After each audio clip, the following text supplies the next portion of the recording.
येरीकडे श्री रघुनाथ चित्रकूट पर्वतात अग्निहोत्र सीता समवेत नित्य वेदोक्त प्रतिपाळे प्रभु रामचंद्र भगवान की जय। आता असणारे भारद्वाज ऋषींचा जो काही उपचार आहे तो सर्व घेऊन भरत शत्रुघ्न वशिष्ठ ऋषी सहित असणारी जी काही सेना अयोध्येची होती ते सर्वजण प्रभू रामचंद्राच्या दिशेने चित्रकूट पर्वताकडे निघालेले आहेत। परंतु या ठिकाणी प्रभू रामचंद्र चित्रकूट पर्वतामध्ये ते राहून असणारा जो काही यज्ञ चालू केलेला आहे आणि त्या यज्ञामध्ये प्रभू रामचंद्र असणारा यथानुगती जशा प्रकारे असणारा वेदोक्त शास्त्रोक्त अशा प्रकारे असणारा सांगितलेला आहे तशा प्रकारचा असणारा अग्निहोत्र अखंडित चालू प्रभू रामचंद्राने केलेला आहे। श्रीराम सेवेशी सौमित्र पर्णशाळा केली विचित्र श्रीरामाचे अग्निहोत्र अहोरात्र रक्षिसी। आणि जे अग्निहोत्र प्रभू रामचंद्राचं चालू आहे त्या अग्निहोत्रासाठी असणाऱ्या पानांची असणाऱ्या त्या ठिकाणी शाळा म्हणजे असणारं एक आश्रम बनवलेला आहे आणि अत्यंत शोभनीय अशा प्रकारचे पर्णकुटी त्या ठिकाणी सज्ज करून तो जो काही असणारा कर्मकांड त्या ठिकाणी चालू केलेला आहे त्याची सर्वता असणारं संरक्षण करण्याचं कार्य अहोरात्र म्हणजे असणारं संध्याकाळी आणि दिवसा देखील लक्ष्मणजी पहारा देऊन करू लागले आहे। विचित्र आणि फळेमुळे नित्य निरापुर विजळे काष्ट्यानोनिया प्रबळे अग्नि स्वज्वळ स्वयरक्षी। आणि विचित्र अशा प्रकारे असणारा प्रभू रामचंद्रांना एकच फळ खाऊन कटाळा येणार नाही असा विचार करून अन्य अशा प्रकारचे जे काही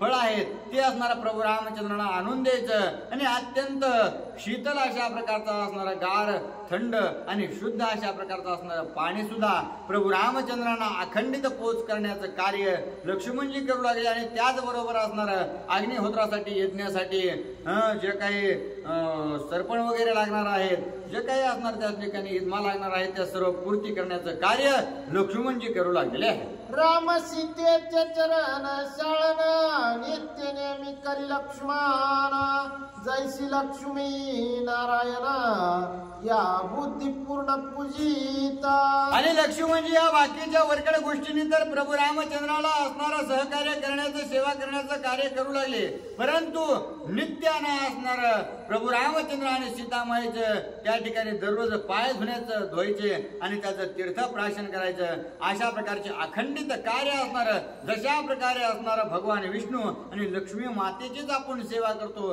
अशी त्या ठिकाणी मतीमध्ये आणून प्रभू रामचंद्राची तशा प्रकारची सेवा अखंडित लक्ष्मणजी करू लागलेली आहे। विधी विधान जाणे श्रीराम दर्श पौर्णमासी होम मृगमासे होम संभ्रम चालवी नियम सौमित्र।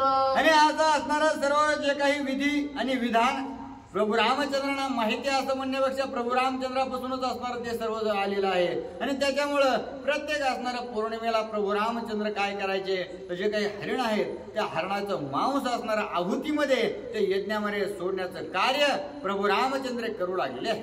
श्रीरामाच्या सेवेवरी शरीर वंचिना तिळभारी धनुष्य बाण घेऊन करी मृगे मारी हो मार्थ।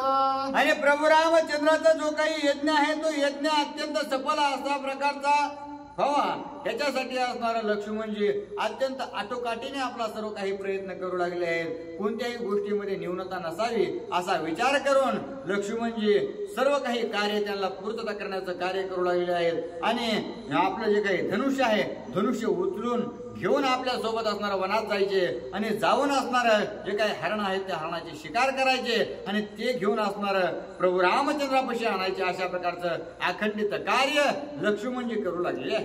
धन्य त्या मृगाचे जीवित त्याचे मासे होम करी श्री रघुनाथ ज्यांची फळे स्वय सेवित ते वृक्ष नित्य मुक्त श्रीरामे। आणि अशा प्रकारे जे काही हरिण आहेत त्या हरणाचा असणारा मांस ज्यावेळेस त्या होमामध्ये प्रभू रामचंद्र स्वतःच्या हाताने टाकू लागले त्यावेळेस असणार त्या हरणा जे आहेत त्यांच्यामधला जो काही जीव आहे तो अत्यंत पवित्र अशा प्रकारचे मुक्त असणारा होऊ लागला आणि ज्याही झाडांची फळं प्रभू रामचंद्र अत्यंत आवडीने अति प्रीतीने खाऊ लागले सेवन करू लागले ती झाडं सुद्धा असणार समूळ त्या ठिकाणी मुक्तीला प्राप्त झालेली आहे.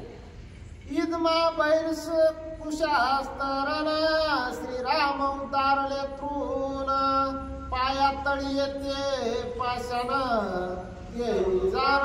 मुक्त. आणि असं असणार त्या ठिकाणी प्रभू रामचंद्र त्या वनामध्ये जड जीवाचा जड आणि जीव ज्याच्यामध्ये जीव आहे तो जीव आणि जड म्हणजे ज्याला असणारा जीवात्मा अशा स्वरूपाचा नाही या सगळ्यांचा उद्धार करण्यासाठी वनामध्ये गेले होते. आणि त्याच्यामुळेच जे काही प्रभू रामचंद्राला ज्याला पाय लागन काष्ट असो झाड असो अथवा दगड असो माती असो वारा असो या सगळ्या गोष्टी असणार गवत असो या सगळ्या गोष्टी अत्यंत पवित्र असणारा प्रभू रामचंद्राच्या चरण स्पर्शाने होऊ लागलेले आहे. स्नान करीत निर्वाळ निरे येते उतारिले मत्स्य मगारे वनवासी श्रीरामचंद्रे वनी वनचरे उतारिले.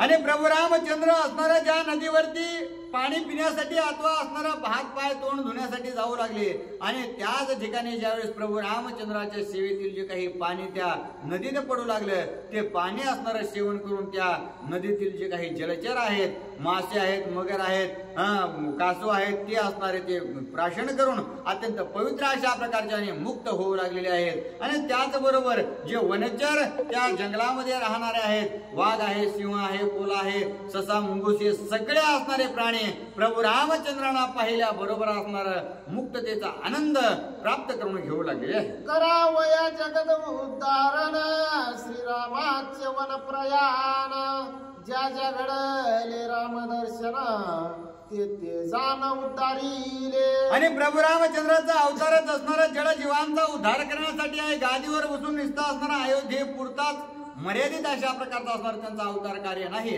तर त्याच्यामुळेच प्रभू रामचंद्र या वनवासात आलेले आहेत. आणि वनवासात आल्यानंतर ज्या ज्या जीवाला प्रभू रामचंद्राचा स्पर्श अथवा असणारा प्रभू रामचंद्राचं दर्शन पाहता येईल किंवा डोळ्याने जो असणारा जीव पाहिल तो असणारा उद्धरण्याचं कार्य प्रभू रामचंद्र करू लागले आहे. श्रीराम देखावया दृष्टी पाहिजेत भाग्याची कोटी धन्य धन्य त्याची सृष्टी जासी भेटी श्रीरामे. परंतु हे भगवंत असणार इतकंही असणारा तो काही बाजारचा भाजीपाला नाही रे. प्रभू रामचंद्र जर भेटायचे असते तर बहुत सुकृताची जोडी आणि म्हणून विठ्ठली आवडी. भगवंताचं जर असणार त्या ठिकाणी मुख कमल पाहायचं असेल अथवा त्यांचं नाम जरी आपल्या तोंडाला यायचं असेल तर अत्यंत सुकृत अशा प्रकारचं लागतं. आणि सुकृत असून भागत नाही तर त्या सुकृतासोबत आपला पुरुषार्थ देखील असणारा त्या ठिकाणी गाजवावा लागतो तरच असणार भगवंताची भेट होती. आणि तशा प्रकारे असणार सगळे प्रभू रामचंद्राच्या सानिध्यात येणारे अत्यंत सुकृत घेऊन आलेले होते आणि त्याच्यामुळेच ते प्रभू रामचंद्राला पाहून अत्यंत धन्यता मिळवू लागलेले आहे. श्रीराम कथा नित्य श्रवण सावध परिषत्व धन्य धान्य निर्लोभ राम कथा पठन त्याचे पावन जडमूड. आणि अशा प्रकारे असणारा नाद बाबा सांगू लागलेले आहेत की जे असणारा ऐकणारे आहेत त्या ऐकणाऱ्याने असणार मनसोक्त इतर कुठेही मन न लावता अखंडित असणार त्या ठिकाणी प्रभू रामचंद्राच्या कथेमध्ये जर मन लावलं प्रभू रामचंद्राच्या गुणवर्णनामध्ये जर मन लावलं तर तोच असणारा सगळ्यात मोठा असणारा धन्यतेचा प्राप्त धनी अशा प्रकारचा आहे. आणि जर जो सांगणार आहे त्या सांगणाऱ्याने जर निर्लोभपणाने जर सांगितलं कोणत्याही गोष्टीची मला पुढच्याने चांगलंच म्हणलं पाहिजे माझी असणारी स्तुतीच केली पाहिजे मला काही धन दौलत दिली पाहिजे आहे या गोष्टीचा असणारा विचार न करता निर्लोभपणाने असणारा ज्यावेळेस श्रोत्याला तो कथा सांगण्याचा प्रयत्न करेल त्यावेळेस असणारा त्या श्रोत्या असणारा वक्त्यासहित श्रोत्याचा देखील असणारा निश्चितच उद्धार झाल्याशिवाय राहणार नाही अशी पवित्र आणि पावन कथा म्हणजे रामायण आहे. ज्यांचे मुखी श्रीराम नाम धन्य धन्य त्याचा जन्म भक्तीने नित्य स्मरती नाम त्यासी श्रीराम उद्धारी. आणि अशा प्रकारे असणाऱ्या ज्याच्या मुखामध्ये अखंडित प्रभू रामचंद्राचं नामस्मरण आहे ध्यानी राम मनी राम असणारा सर्वत्र ज्याला राम असणारा त्या ठिकाणी दिसतो तो अशा प्रकारचा अत्यंत धन्य आहे. आणि भावयुक्त होऊन अत्यंत भक्तीपूर्वक असणारा सन्मानपूर्वक प्रभू रामचंद्राची सेवे सहित असणारा नवविध हा भक्तीने भगवंताला जो पूजतो तो देखील असणारा अत्यंत धन्य अशा प्रकारचा आहे. आणि अशाच प्रकारची धन्यता प्राप्त करून घेण्यासाठी त्या वनामधील जंगलामधील असणारा प्राणी प्रभू रामचंद्राच्या सान्निध्यामध्ये अखंडित राहू लागलेले आहे. ऐसा श्रीराम महिमा गण बोलता वेदा पडे मौन केमी केमी बोलो दिन तथानुसंधान अवधारा. आणि अशा प्रकारे भगवंताच्या नामाचा महिमा जो आहे तो महिमा कुणालाही वर्णन करता येऊ शकत नाही. कारण वेद जाणू गेला तोही मौनावला ते गुह्य तुझला कैसे प्राप्त.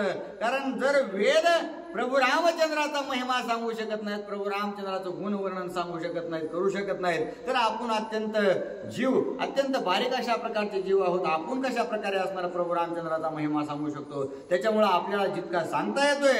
कारण बालक बोबडा बोली का वाकुडावी चुका पावली ते चोज करून माऊली रेजे जेवी. तशा प्रकारे मला जशा प्रकारे असणार वर्णन स्तुती अथवा महिमा गाता येतो तसं मी सांगितलं. परंतु आता इथून असणार आपण कथेला सुरुवात करू असं नाथ बाबा सांगू लागले. श्रीरामा अग्निहोत्र चालवायाती तत्पर मृग मारोन याती पवित्र आणिले सत्वर लक्ष्मण. आणि लक्ष्मणजीने आपल्या प्रभू रामचंद्राचा अग्निहोत्र चालू ठेवण्यासाठी अत्यंत तत्परतेने वनामध्ये गेले. वनामध्ये जाऊन असणारा हरण पाहिला, हरणाचा वध केला, वध करून हरण असणार प्रभू रामचंद्राच्या त्या ठिकाणी आणून ठेवलेला आहे. पौर्णिमा अमावस्या याग श्रीरामत्यवधी मृग यागार्थ केले विभाग मासारखी कागद त्याला. आणि अशा प्रकारे असणारा पौर्णिमेला आणि अमावस्याला प्रभू रामचंद्र हरिणाचं मांस देऊन असणारा तो यज्ञपूर्तीला नेत होते. आणि त्याच्यामुळं ज्यावेळेस अखंड असं सेवा त्या ठिकाणी होऊ लागली त्यावेळेस त्या कावळ्यांना कळालं की आता इथं असणारा आपल्याला काहीतरी भोजनासाठी आपल्या खाण्यासाठी काहीतरी सोय झालेली आहे. आणि म्हणून त्या जागेवरती असणार सतत अशा प्रकारचे कावळे येऊ लागलेले आहे. लक्ष्मण आणावया गेले फळे मासारखी टपती कावळे राम सीते सिमन्या बळे ही पक्षी पुढे निवारी. आणि आता प्रभू रामचंद्रापाशी ज्या वेळेस असणार ते हरण आणून ठेवल्या जायचं त्यावेळेस असणार लक्ष्मणजी पुन्हा प्रभू रामचंद्रांना फळहार देण्यासाठी फळ आणण्यासाठी जंगलामध्ये जायचे. आणि गेल्यानंतर जे काही मांस त्या ठिकाणी पडलेला आहे त्याच्यावर कावळे बसायचे. आणि कावळे बसल्यानंतर प्रभू रामचंद्र माता सीतेला सांगायचे की तो असणार लक्ष्मण येईपर्यंत अथवा याची आहुती देईपर्यंत या कावळ्याला असणार धुडकून लावा अशा प्रकारचा असणार. ज्यावेळेस माता सीतेला सांगायचे त्यावेळेस माता सीता त्या कावळ्याला असणार ओढून लावण्याचं कार्य करू लागलेले आहे. सीता श्रीरामाच्या आज्ञेवरी सवेग यवनिया बाहेरी स्वय कागात्य निवारी राजकुमारी सुकुमार. आणि अशा प्रकारे प्रभू रामचंद्राचा आदेश मिळाल्याबरोबर सीतामाई बाहेर जायच्या आणि जे काही कावळे त्या ठिकाणी बसलेले आहेत ते असणाऱ्या उडून लावायच्या. परंतु अत्यंत सुकुमार अशा प्रकारचे सोजवळ अशा प्रकारचे असणारे सुंदर जे आहेत त्या सीतामाई त्या ठिकाणी कावळे मारताना असणारा त्या ठिकाणी काय झालेलं आहे. सुंदर देखोनी अतिशी सुद सुगंधर्व विलासी दरवनिया कागवेशाशी सीते पाशी तो आला. आणि असं असणारा ज्या वेळेस कावळे मारण्याचं कार्य माता सीता करू लागल्या त्याच वेळेस असणारा सुरस्वा गंधर्व जो काही आहे त्याने लांबूनच पाहिलं की अत्यंत सुकुमार अशा प्रकारचं सोजवळ स्वरूप असणारी स्त्री त्या ठिकाणी उभी आहे. आणि हे पाहून असणारा त्याचे जे कामवासना आहे ती जागृत झालेली आहे. आणि त्याने कावळ्याचं रूप धारण केलं आणि रूप धारण करून त्या माता सतीच्या दिशेने जाऊ लागलेला आहे. स्वय अंकित सीता सती तर कागतात काळ पळती तो पळे ना कामासक्ती पुढती जे पावे. आणि पुन्हा तो सुरस्वा आपला कावळ्याचा देह धारण करून त्या मांसावरती जाऊन बसला. आणि जाऊन बसल्यानंतर माता सीता ज्या वेळेस त्या कावळ्याला हाणू लागले त्यावेळेस बाकीचे जे काही कावळे आहेत ते उडून जाऊ लागले. परंतु त्या असणारा जो काही सुरस्वा आहे तो असणारा पुढं सीता मातेच्या असणारा जवळ जाऊ लागलेला आहे. अशा प्रकारचा असणारा त्या ठिकाणी वृत्तांत झालेला आहे. काग हाकी तास रोगे सुटले कंचुकीचे पाके पालव चढ जोके तव दृश्य देखे तो काग. आणि ज्या वेळेस असणारा माता सीता त्या कावळा असणारा सगळ्याला हाकू लागली, परंतु कावळा काय जो जाईना आणि जाईना म्हणून ज्यावेळेस असणारा जोरात त्या ठिकाणी त्याला उडून लावू लागल्या, त्यावेळेस असणारा जी काही चोळी आहे तिची असणारी गाठ सुटलेली आहे आणि पदर खाली पडल्यानंतर काय झालेला आहे.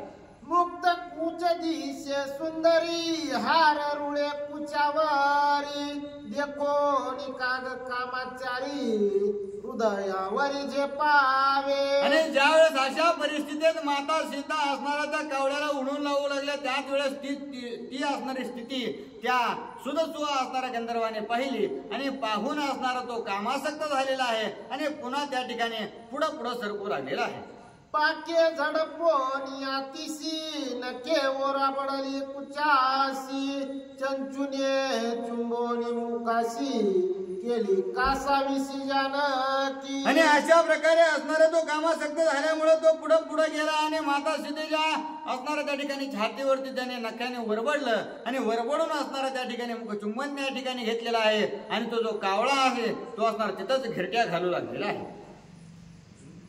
काग पक्ष झडपेचे उर्मी सीता क्रोंदवनी पडे भूमी काग कामाचार्या धर्मी हृदय आरामी विचारत.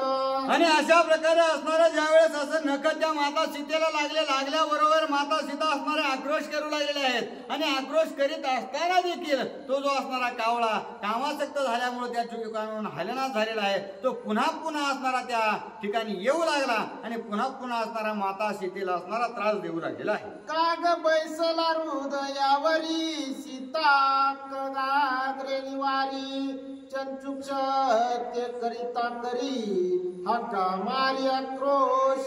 आणि पुन्हा पुन्हा असणारा जो तो कावळा आहे तो कावळा असणारा चोचीने मारू लागलेला आहे आणि नखाने ओरबडू लागला. त्यावेळेस असणारा मोठ्या मोठ्याने सीतामाई आक्रोश करून असणारा मोठ्याने ओरडू लागलेले आहे. ऐकोनी सीतेचे दीर्घ हाक वेगी आला रंगू टिळक दुष्ट देखो निया काका गर्भ शिका देख मोकली. आणि प्रभू रामचंद्राने माता सीतेचा आवाज ऐकल्याबरोबर प्रभू रामचंद्र असणारा पळत येऊन बघितलं तर तो असणारा दुष्ट अशा स्वरूपाचा जो कावळा आहे तो माता सीतेला असणारा छेडछाड करू लागलेला होता. आणि हे ज्यावेळेस पाहिलं प्रभू रामचंद्र अत्यंत क्रोध आला आणि क्रोध आल्याबरोबर आपल्या हातामध्ये जी काही असणारी गवताची काडी होती ती काडीच असणारी त्या ठिकाणी त्या कावळ्याच्या अंगावर सोडलेली आहे. ते श्रीरामाची दर्भ शिका मंत्रे मंत्रोनी देखा सोडिता पाटी लागली काका दगदगीत कर्कसम प्राय. आणि ती ज्यावेळेस गवताची काडी असणाऱ्या त्या कावळ्याच्या दिशेने सोडल्याबरोबर तिच्यावरती असणारा इशिका मंत्र असणारा प्रेरित केलेला होता, त्याच्यामुळं त्याचं रूपांतर शस्त्रामध्ये झालेलं होतं आणि ती जी काडी आहे अत्यंत धगधगीत ज्वालावंत अशा प्रकारची दिसू लागली आणि तिने या कावळ्याचा पाठलाग चालू केलेला आहे. सवेग पळता काका पाटी लागली शिका परिभ्रमाता ती डोका पाटी लाग देखा सोडीना. आणि ती काडी असणारी त्या कावळ्याचा पाठलाग करू लागली. पाठलाग करता क्षणी असणारा तो कावळा जो आहे आपल्यामध्ये जेवढं बळ आहे तितक्या ताकदीने उडून पळून जाण्याचा प्रयत्न करू लागला, परंतु तो असणारा पळत असणारा या भूमंडळावर तर पळाला, परंतु त्रिभुवनामध्ये सुद्धा असणारा त्याने वेळ आणला, परंतु त्याला असणारा निवारण त्या काही काडीचं किंवा असणाऱ्या इशिका यंत्राचं करता आलेलं नाही. श्रीराम इशिका दे कोण इंद्र सांडी सिंहासन येते काका सिराचे कोण करी पलायन देवापासी. आणि तो आता गंधर्वच होता सुदसुवा अशा प्रकारचा, त्याच्यामुळे त्याला कोण किती अधिकाराचा हे सर्व काही माहित होतं. त्याच्यामुळे तो गेला इंद्रापाशी गेल्यानंतर ज्यावेळेस प्रभू रामचंद्राने सोडलेलं अस्त्र असणारा दिसू लागलेला आहे, मग तो म्हणला की हे प्रभू रामचंद्राने सोडलेलं अस्त्र आहे, याचा आपण निवारण कदापिही करू शकत नाहीत. असणारा कावळा आणि त्याचा असणारा प्रारब्ध म्हणून असणार तिथून सुद्धा त्याला पडून लावलेला आहे. श्रीराम इशिका दे कोण इंद्र कुबेर वरून दाके करती पलायन यम आपण चळी कापे. आणि असंच पळत असताना इंद्र कुबेर असणारा जे आहे यम आहेत ही असणार सगळ्यात बलाढ्य अशा प्रकारचे त्रिभुवनामध्ये आहेत. आणि या सर्वांसमोर ज्यावेळेस हा कावळा गेल्यानंतर त्याच्या पाठीमाग पाठलाग करीत असणारा आलेली जी काही गवताची गाडी होती ती ज्यावेळेस त्या देवतांनी पाहिले त्यावेळेस प्रभू रामचंद्राने हिला असणाऱ्याच्या मागे लावलेला आहे. म्हणून आपण निवारण करू शकत नाहीत असा विचार करून त्यांनी सुद्धा त्याची मदत करण्याचं टाळलेलं आहे. श्रीराम इशिका दे कोण कुळाचळ कंपायमान. इशिका वंदी चतुरानन गाली लोटांगण शिव भवानी. आणि अशा प्रकारे असणार ज्या वेळेस तो कावळा इकडे तिकडे पळू लागला कुळाचळ जो पर्वत आहे त्या पर्वताकडे देखील असणारा गोल गोल फिरून असणारा इकडे तिकडे लपण्याचा प्रयत्न करू लागला. परंतु त्या कुळाचळाने मी विचार केला की ही प्रभू रामचंद्राने सोडलेली इशिका आहे आणि त्याच्यामुळे हिचा निवारण आपण कदापि आपल्याला करता येणार नाही. त्याच्यामुळे त्यानेही मदत केली नाही. पुन्हा तो ब्रह्मदेवाकडे गेला. ब्रह्मदेवाकडे गेल्यानंतर तो ब्रह्मदेवाने असणार साष्टांग नमन त्या ठिकाणी ते इशिकेला केलेला आहे आणि कावळ्याला तिथून हाकलून लावलं. तो गेला कैलासावर ज्यावेळेस गेला त्यावेळेस भगवान असणार शंकर आणि माता भवानी ज्या पार्वती आहेत या दोघांनी मिळून असणार त्या इशिकाला प्रदक्षिणा केल्या आणि कावळ्या मागत तसंच पाठवून दिलेला आहे. कागज आहे जे जेटाई शिका पावेल वलाई काक इंडिता लोकेती ठाव नाही राहावया. आणि जो कावळा आहे तो कावळा कुठेही जरी गेला तो असणारा गुप्त झाला अथवा असणारा कोणत्याही असणाऱ्या गतीने तो पळाला तरी तो ज्या ठिकाणी जाईल त्या ठिकाणी असणारा जी इशिका आहे ती त्या कावळ्याचा पाठलाग करू लागले आहे. त्याच्यामुळे असणारा आता त्याला पळून पळून थकवा येऊ लागला. नेमकं मी आता थांबू म्हणजे थांबू कुठं, मी ज्या थांबलो की मी संपलो असा विचार करून असणारा आता कावळा काय करू लागलेला आहे. दाके काकरी गे पाताळी ते दैत्य दानव कापती चळे.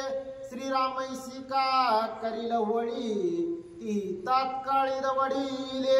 आणि ज्यावेळेस ते स्वर्गामध्ये गेला स्वर्गामध्ये कुणी मदत केली नाही. पृथ्वी तलावर आला इथेही कुणी बघितलं नाही. म्हणून विचार केला की आपण पाताळात जावं. आणि पाताळात गेल्याबरोबर असणारे जे काही दैत्य दानव आहेत त्यांनी बघितलं की हा कावळा या ठिकाणी येऊ लागला आणि त्याच्या मागे प्रभू रामचंद्राची इशिका लागलेली आहे. आणि जर आपण याचं निवारण करण्याचा निस्ता प्रयत्न जरी केला तरी ही असणारी इशिका याला मारण्याच्या अगोदर आपलाच घात करेन आणि पुन्हा याचा घात करेन. म्हणून त्यांनी सुद्धा असणार त्या कावळ्याला तसंच असणार त्या ठिकाणी इशिकेसोबत पाठवून दिलेला आहे. काक हिंडता दश दिशी अत्यंत झाला का सवीशी वटेन लबे आश्रय त्याशी तेने नारदासी देखीले. आणि कावळा हिंडून हिंडून बेजार झाला. दाही दिशेला असणारा तो फिरलेला आहे. वरी गेला खाली गेला पूर्व पश्चिम दक्षिण आग्नेय नैऋत्य ईशान्य या सगळ्या दिशेला तो हिंडून आला. परंतु त्याला असणारा निवारण करता किंवा असणारा याच्यावरचा उपाय सुद्धा कोणी सांगणं असं झालेला आहे. पुन्हा व्याकुळ होऊन त्याच्या मनात विचार आला की जे याच्यावर तोडगा सांगणारे जर कोण असतील तर ते निश्चितच संत असतील. आपण जरी चूक केली तर त्या चुकीमधून सावरून जर जायचं असेल तर निश्चित आपल्याला संत मार्ग दाखवल्याशिवाय राहणार नाहीत आणि त्याच वाटाने आपण पुन्हा जाऊ असा विचार करून जे नारद मुनी आहेत त्या नारद मुनींना शरण तो कावळा गेलेला आहे.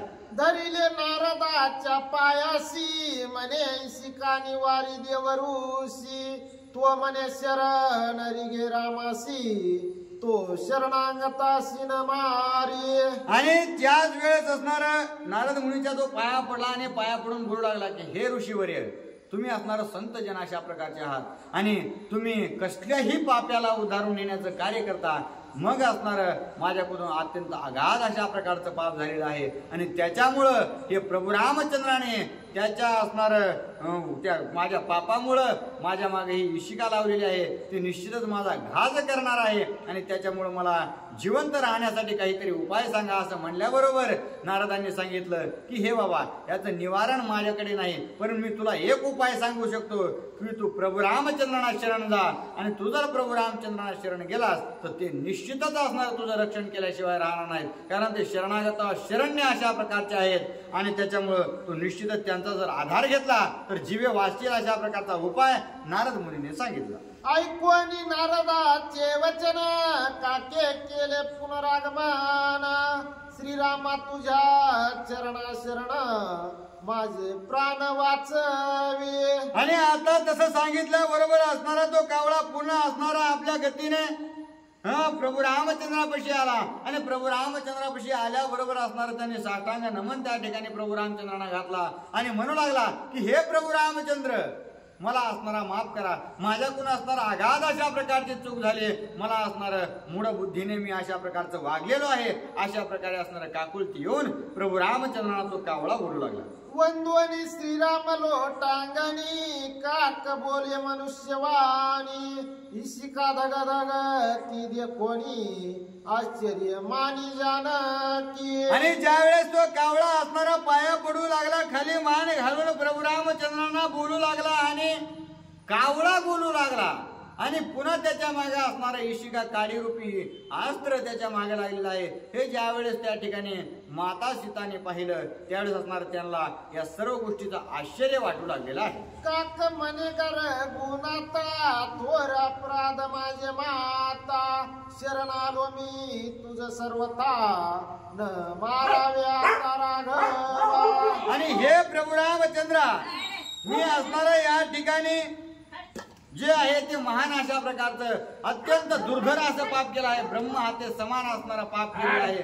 आणि त्याच्यामुळं तुम्ही असणार माझ्या असणार क्षमा करा, मी असणार तुम्हाला शरण आलेलो आहे. आणि त्याच्यामुळं तुम्हाला शरण आल्या कारणानं तुम्ही निश्चितच मला त्या ठिकाणी आसरा देताल अशा प्रकारचा विचार तो त्या ठिकाणी बोलू लागले आहे. नारद सद्गुरूचे वचन, तेने मी तुझा आलो शरण, शरणागताचे रक्षण, माझे मरण ते निवारी.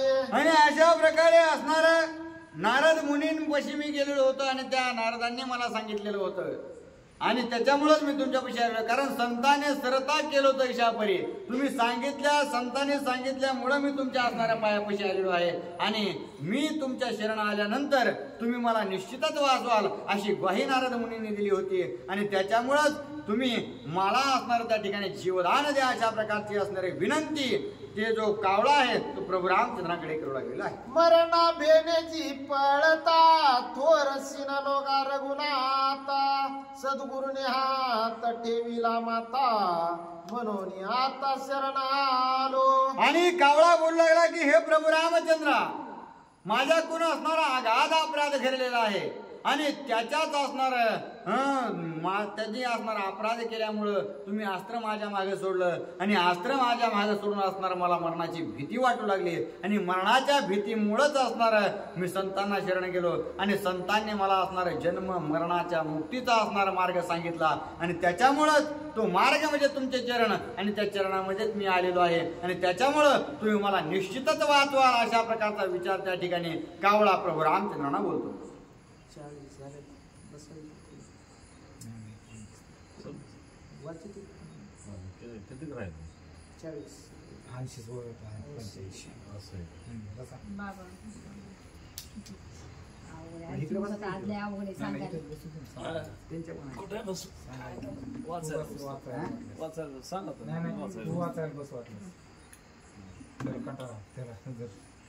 कटाळा नाही म्हणजे दोन्ही बी होते त्याच्यामुळे म्हणलं त्यांना काय दोन किती गरज नाही, सांगायला महत्वाचं भाग आहे.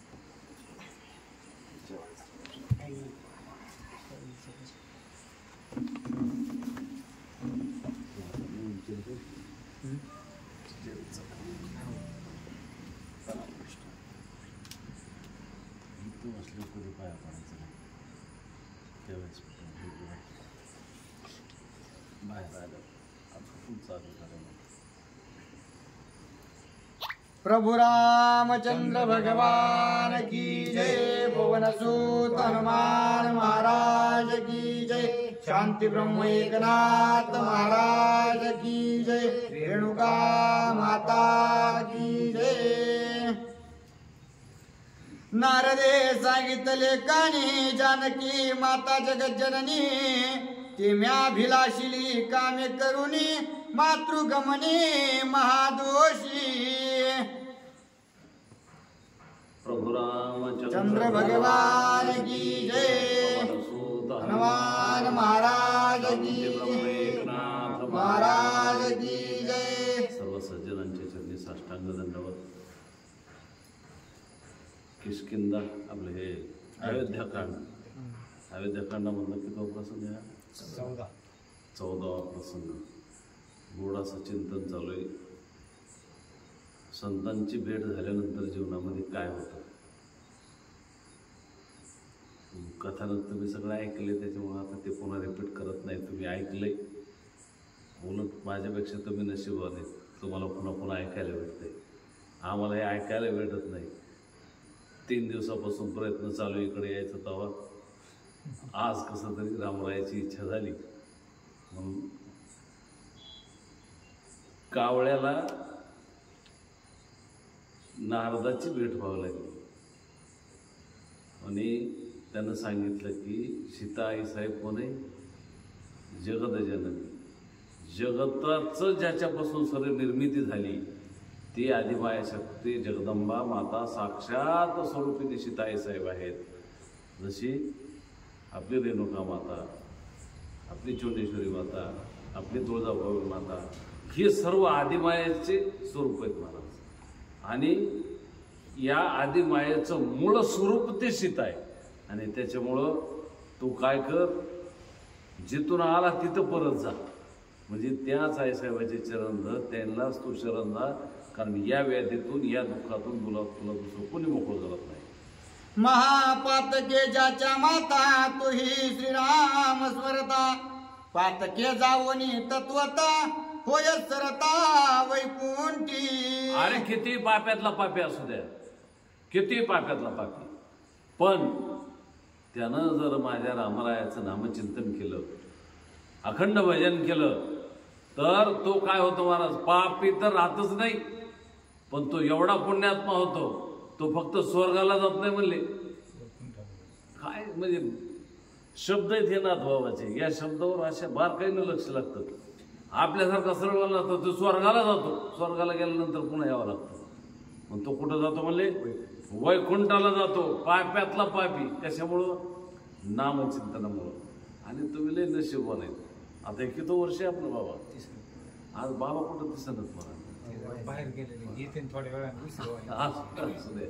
पण इथं रामकथा होती, हे लयच महत्त्वपूर्णाचं काम आहे. कारण इथं किती लोक ऐकायला आहेत, किती सांगायला आहेत, किती हे करतात, हे महत्त्वाचं नाही. तर या ठिकाणी जगताचं मुळं असणारी ही जी असणारी अंबिका माता या ठिकाणी महाराज, आणि त्या भगवतीच्या चिंतनासाठी, भगवतीचं जे असणारं स्मरण होण्यासाठी, अर्थात हे जे असणारं आपण कार्य करतायत, खरंच म्हणजे महाराजाला, तुम्हाला सर्वांना अगोदर पहिल्यांदा मनापासून धन्यवाद देतो. कारण ही बाकी आज सगळं तुम्हाला मिळतंय, पण हेच मिळत नाही जे अध्यात्मशास्त्र आहे आणि भगवंताबद्दलचं प्रेम ज्याच्यामुळे निर्माण होतंय. असं महान काव्य आहे असणारा रामायण होतं. एवढं रामायण, एवढं श्रेष्ठत्व याचं कशामुळं? फक्त नामचिंतनामुळं. कारण हे नामचिंतन ज्या ठिकाणी अखंड आहे, मला नामाचे ओलय तयार राहतात. हे आपल्याला लक्ष, हे साध्या गोष्टी आपल्या लक्षात येत नाही. आपण रोजच बघतो का, आपल्याला कळत नाही ते. पण ज्यावेळेस आपण नामचिंतन, अखंड नामचिंतन करतोय, त्यावेळेस त्या नामाचे ओलय म्हणजे कवच. मग वेगळं जे असणारं नारायण कवच, चंडिका कवच, बाकीचे सर्व कवच तुम्हाला त्याचं ध्यान, मंत्र, जप करायची गरज नाही. अखंड रामकृष्ण हरिरामकृष्ण हरी किंवा श्रीराम जय राम जय राम असं म्हटलं तर पाप तर सर्व जातच, पण शेवटी वैकुंठ म्हणजे तो मुक्त होतो. श्रीराम तो अक्षरांसाठी पातके जळती कोट्यानुकोटी, तो नर सरता होय वैकुंठी, बैसे पाठी ब्रह्मयाच्या, बैसे पाठी ब्रह्मयाच्या, तो नर होय सरता वैकुंठी. कशामुळं? तर फक्त राम हे 2 अक्षर, राम राम हे दोन्ही अक्षरे अखंड स्मरण. आणि ह्याचे अनुभव घ्यायचे असले का, हे दुसऱ्याला नाही सांगायचं बरं का. प्रत्येक काम करत असताना कुठले आपल्या वाटेला जे आपलं काम आलंय का, मग शेतीचं असो, भातीचं असो, नोकरीचं असो, व्यवसायाचं असो, धंद्याचं, जे असल ते काम करत असताना जोपर्यंत आपल्या जिभेला चाळा लागत नाही तोपर्यंत वाणीनं जप करायचा महाराज.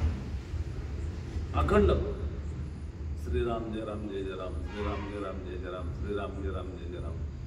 आणि हे असं म्हणत एक लक्षात घ्या, वाणीला एकदा का सवय लागली की त्या जिव्हेला चाळा लागतो महाराज.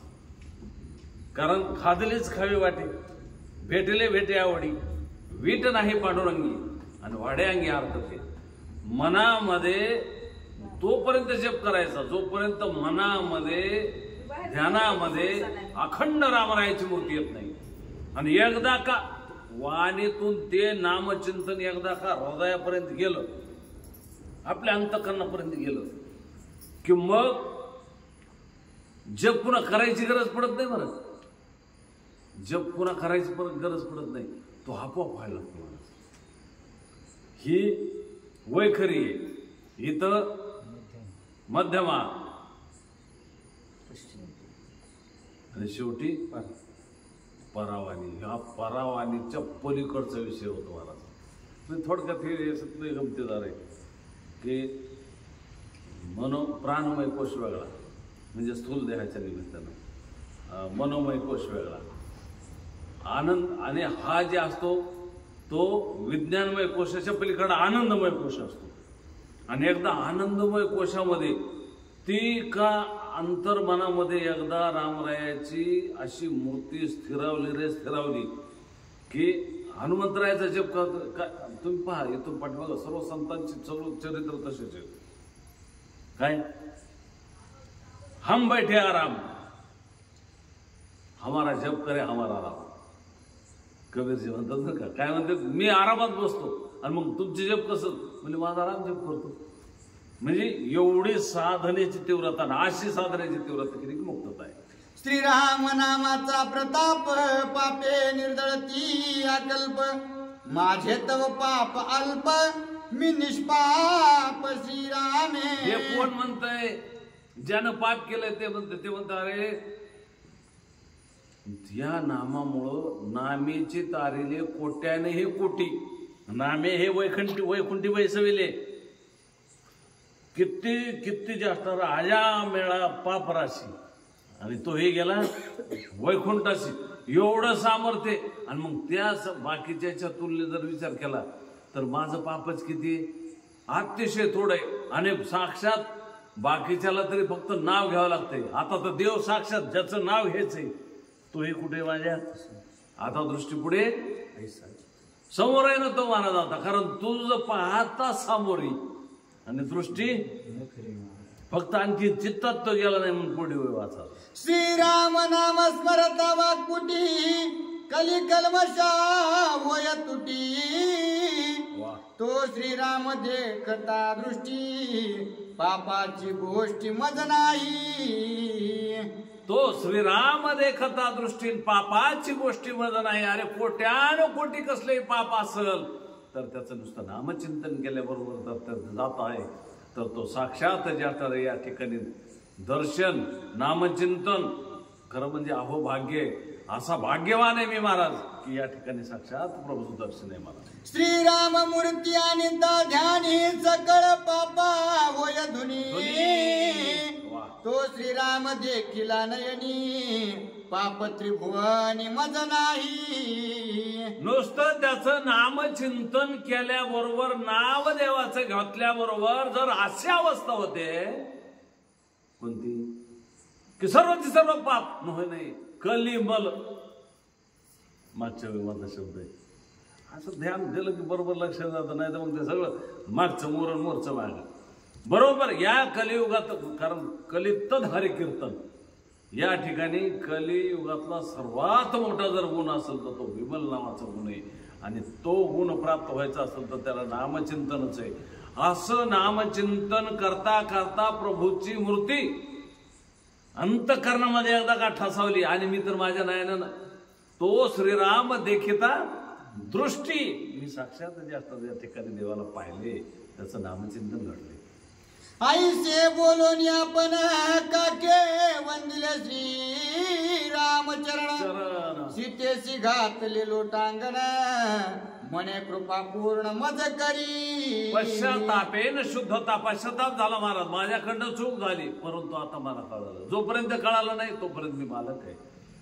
मी कोण आहे? तुमचा बालक आहे. माझ्याकडनं चूक झाली. देवाला जे असणार त्या ठिकाणी साष्टांग दंडवत केला. सीताई साहेबांवर गडबड असणारा तो कावळा लोळू लागला महाराज. तो इंद्राचा मुलगा म्हणे कुचागरी लावित हात बाळकाची सत्ता बहुत, तैसे मी तुझे ज्येष्ठ आपत्य जाण निश्चित जानकी. आई साहेब, जोपर्यंत मला ज्ञान नव्हतं आणि विषयानं माझं मन दांभिक अवस्थेला गेलेलं होतं, मला माझ्या ताकदीचा, माझ्या बापाच्या ताकदीचा, सगळ्या खानदानाच्या ताकदीचा अभिमान होता. आणि त्या अभिमानाच्या नादाने जरी मी आलो, परंतु आता मला कळलं की तुम्ही माझी आई आहात. आणि जरी माझ्याकडून चूक झाली असली तरी आईसाहेब माफ करा. कारण एखाद्या बाळानं आईच्या कुठल्याही जरी शरीराच्या अंगाला स्पर्श केला तरी आईला त्याचा राग येत नाही. एक कुच धरून हाती तुझ्या घाली मुखाप्रती, बाळ सत्तेची ख्याती ते, बाळ सत्तेची ख्याती ते तुझं प्रती म्या केले. जसं एखादं लहान लेकरू आपल्या आईला जे असताना तिचं दूध पेत असताना ते आईबरोबर खेळतं, तसं आईसाहेब माझ्याकडून जे असणारं मला तुम्ही ते मूल समजा, ते बालक समजा, अज्ञानी बालक समजा, म्हणून माझ्याकडून चूक झाली. पतीस कुच सत्ता एकांती, बाळकासी कुच सत्ता लोकांती, ते म्या केले तुझं प्रती जाण निश्चिती जानकी. पतीस कुच सत्ता मध्यराती, बाळकाची सत्ता हो राती, ते म्या केले तुझं प्रती जाण निश्चिती जानकी. रजस्वला झाली अकांता, पतीने शिवनय सर्वता, ते बाळक होय झोंबता, तैसे तत्वता म्या केले. एक लहानपणीचा खूप म्हणजे असणार या ठिकाणी मोठा दृष्टांत त्या ठिकाणी त्या कावळ्याच्या मुखातून नाथबाबा बोलतायत आपल्याला की या ठिकाणी आईला जरी जे असणारा 4 दिवस काम करायचं नसेल, आपल्या ह्याच्यामध्ये हात लावायचा नसेल, तर त्यावेळेस सुद्धा महाराज बाकीच्याला तिनं स्पर्श करू नये किंवा बाकीच्याने त्या ताईला स्पर्श करू नये, परंतु त्याही स्थितीमध्ये बाळकाला कुणी आडू शकत नाही. कारण ती जी असणारी सत्ता त्या बाळाची, अर्थात बाळाचं आणि आईचं जसं नातं आहे, जसं प्रेम आहे, तसं आईसाहेब मी तुमचं लहान जे असणार अज्ञानी बालक आहे. करे करुणिया जाण बाळक करे कुच प्राशन, नाही करे करुणिया पूर्ण केले स्तनपान तुझे माते. आई साहेब, जसं एखादं बाळ जे असणार आईचं स्तनपान करतो तसंच मी तुमचं स्तनपान केलंय, त्याच्यामुळे मी तुमचं बालक आहे, मला माफ करा. गाईचा गोरा गाईवरी उडे तरी मातेशी कोपन चढे, ते म्हणे ताने बाळक वेडे तैसे मजकडे पायी माते. माझ्याकडं पशुतुल्य जीवनाची जी असणारी त्या ठिकाणी काय झाली होती, विषयाच्या अधीन गेल्यामुळे धुंदी चढली होती. आणि त्या स्थितीमध्ये जसं जे असणारा पशु वागतात, जनावर वागतात, तसं माझ्याकडनं चूक झाली आहे साहेब. तू तव चराचर जननी आम्ही अपत्य पशु समानी, शोभन धरावा मनी सखी जनानी तू आम्हा. शोभन धरावा मनी सखी जननी तू आम्हा, तू आमची साक्षात जन्म देणारी, फक्त आमचीच आई नाही, चराचर जननी म्हणजे या ठिकाणी सर्व जगत जिच्यापासून उत्पन्न होतंय ती तुझ्या साक्षात जगदंबा आहेस आणि मी अनन्य भावाने शरण आहे. ऐकून काकाचे बोलणे सीता कळवळी निज म्हणे, यासी राखावे जीवे प्राणे कृपा करणे श्रीरामा. असं म्हटल्यानंतर मला सांगा महाराज, कोणत्या आईला कसा राग राहील? सीतेचा पूर्ण जे असणारा मना आणि राग नव्हताच ना, कारण मोठी माणसं खूप मोठे असतात महाराज. आणि लगेच मालकाला प्रतिज्ञा केली, मालक देवा याचा जे असणारा प्राण राखावा अशी माझी इच्छा आहे. का तर त्याचे अपराध आपण क्षमा करावे. तुझे निया बोले म्या यावरी निर्वाण केले, ते नवचे निवारिले अटक पडी जानकीये. अरे म्हणले मी त्याला मारायचं माझ्या मनातही नव्हतं. आता बघा संवाद कसा आहे बरं का. मी कावळ्याला कुणी मारायला लावलं, मग मारणारा श्रेष्ठ आहे का मारायला लावणारा? बघा आता गमत, माराय कोणी लावलं म्हणले? आता हे शस्त्र आहे माझ्या हातातून, मी तुम्हाला समजा इकडं मारलं, आता ते यांनी सांगितलं म्हणून मी मारलं, पण आता ते शस्त्र माझ्या हातातून गेलं आणि मारायचे. आणि आता तू म्हणतात नाही नाही नाही ते तुमचं जे असतं काय करा, शस्त्र परत घ्या. हे माझ्या हातात नाही ना म्हणले, आता कारण तूच मारायला लावले, ते तुपलं तू आता काय करायचं बघ भाऊ. ऐके स्वामी रघुनाथा, मारू नये शरणागता, कैसे नियाच्या करीसी घाता, यासी सर्वथा रक्षावे. अरे देवा म्हणले ठीक आहे, मीच तुम्हाला सांगितलं आणि तुम्ही शस्त्र सोडलं, पण आता हा शरण आलाय आणि शरणांगता वज्र पंजर. आपलं ब्रीद काय या ठिकाणी महाराज? आपली छाती कुठली हरकत नाही, वार आपल्या झाला हरकत नाही, पण जो शरण आलाय त्याचं मरणातूनच त्याला मुक्त करायचंय. हे आपलं वरद आहे. त्याच्यामुळे देवा तुम्ही याचा प्राण राखावा. सर्व शक्ती सर्व सत्ता, स्वय रक्षावे शरणागता, ऐसी ब्रीदे तुझी रघुनाथा, कैशा पर्याता यावधीसी. सर्व शक्ती सर्व सत्ता कशासाठी खर्च करायची? तर जो शरण आहे त्याचं रक्षण करणं हे आपलं आद्य कर्तव्य. त्याच्यामुळे देवा काय करायचं ते करा, पण याला म्हणू द्यायचं नाही. ईशिका निवार निश्चित, तरी राखावा शरणागत, दैच तुझे सत्यव्रत, प्रताप यथार्थ पै तुझा. यथार्थ प्रताप तुझं जर मोठेपणा असेल तर ते त्याच्यात आहे. जर आणि व्रत आहे तुमचं कोणतं की तुम्ही शरणागताचं रक्षण करतायत आणि देवा तुम्हाला हे पाळावं लागल. आता जी असणार ही जी शिका त्याच्या पाठीमागे लावलेली गावताची काढी ना, जे मंत्राचं अभिषिंचन केलं आणि नवे नवे ते आग्नेयास्त्रच होतं. फक्त ते आपल्याला दिसायला गावताची काढी होती, पण ती गावताची काढी होती का? नव्हते. ते शस्त्रच होतं. पण आईसाहेब म्हणतात काही करा, त्या शस्त्राचं काय करायचं तुम्ही ठरवा, पण याचा जीव वाचला पाहिजे. जिने मारविले कागाते, त्याची म्हणे वाचवा त्याते, ऐसे लाघव केले रघुनाथे, स्वय कर्मात अलिप्त. बघा महाराज या ठिकाणी कर्मातून अलिप्त कसं राहायचं. जिनं मारायचं सांगितलं का, मारायला तर बाण सोडला आणि पुन्हा त्याला चौकट हिंडला. कुठं कुठं हिंडला म्हणून सांगत असतं महाराज काय, माता पिता बंधू बहिणी कोणी न पावते, इष्ट मित्र स्वजन सखे, हे तो सुखाची मांडणी, तेथे कोणी सोडविना. एका सद्गुरू वाचून महाराज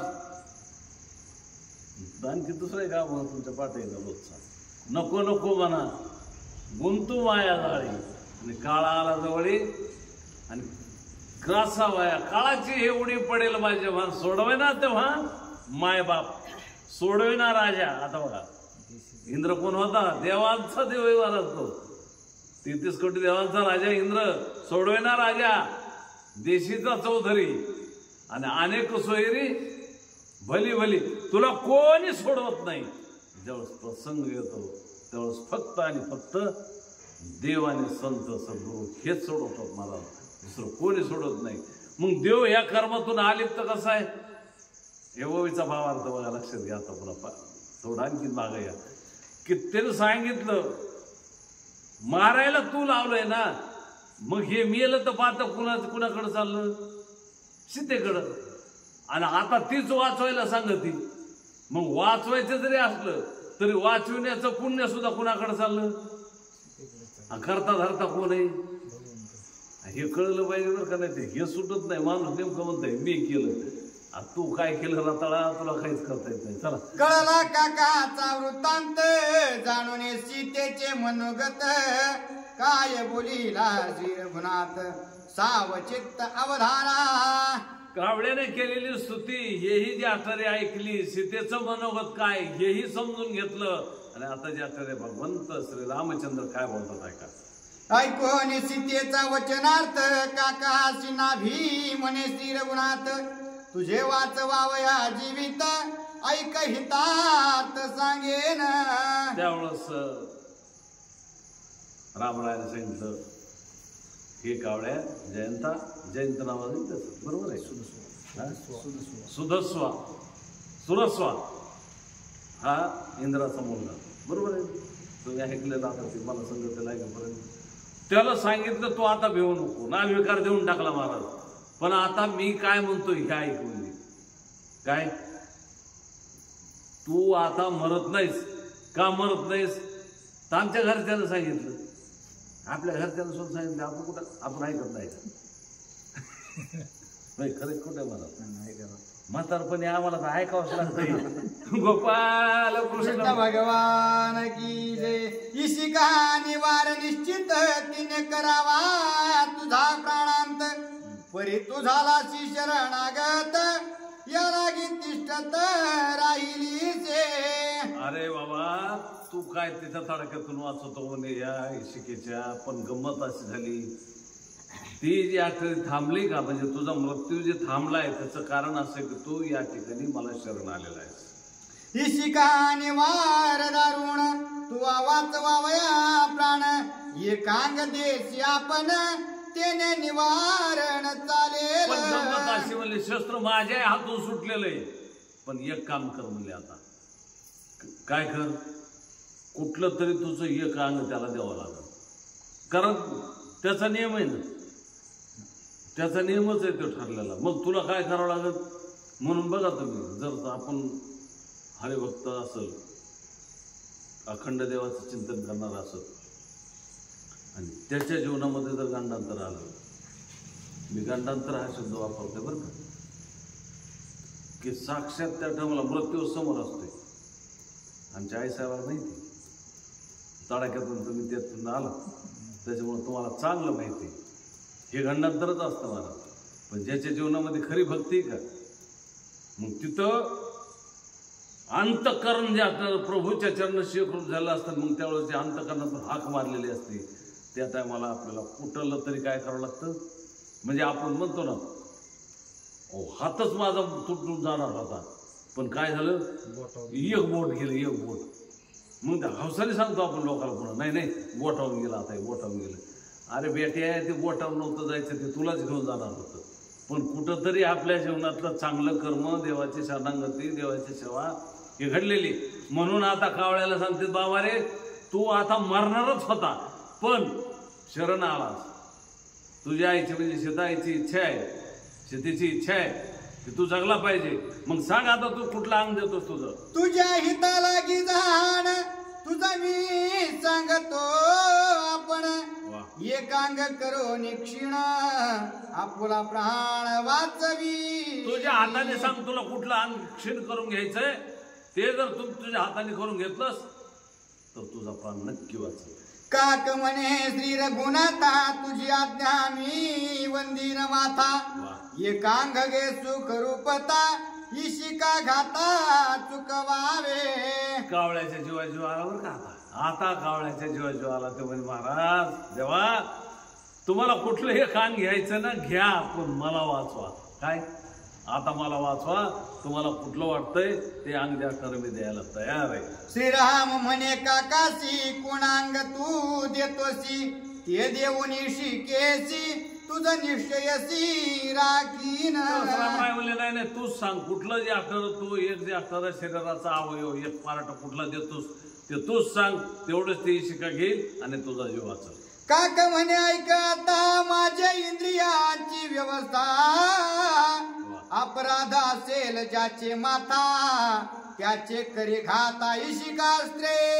देवाचं दर्शन झाल्यानंतर सद्बुद्धी जागी होती नव्हे, सद्बुद्धी जागी झाली की समजायची यांना देवाचं दर्शन झालेलं आहे. सद्बुद्धी जागी, आपण देवाच्या नुसतं पाया पडतो पण बुद्धी जागी होती का, लय कठीण आहे महाराज. पण तिथे गेल्यानंतर तरी कमीत कमी सद्बुद्धी जागी व्हावी. सद्बुद्धी जागी झाली कारण त्यानं सांगितलं, महाराज तुम्ही म्हणता तसं, पण देवा ज्या इंद्रियानं पाप केलंय का शिक्षा त्याला द्यायला पाहिजे. मग कोणत्या इंद्रियानं पाप केलं आहे का पुढे. उजव्या डोळा जानकी माता, डावे न्याभिलाशिली तत्वता, इशिका घालून त्याचे माता त्याची रघुनाथा दंडावे. तुम्ही काय करा म्हणले, माझ्या हे सगळं काम कुणी केले, डाव्या डोळ्याने केलं म्हणले.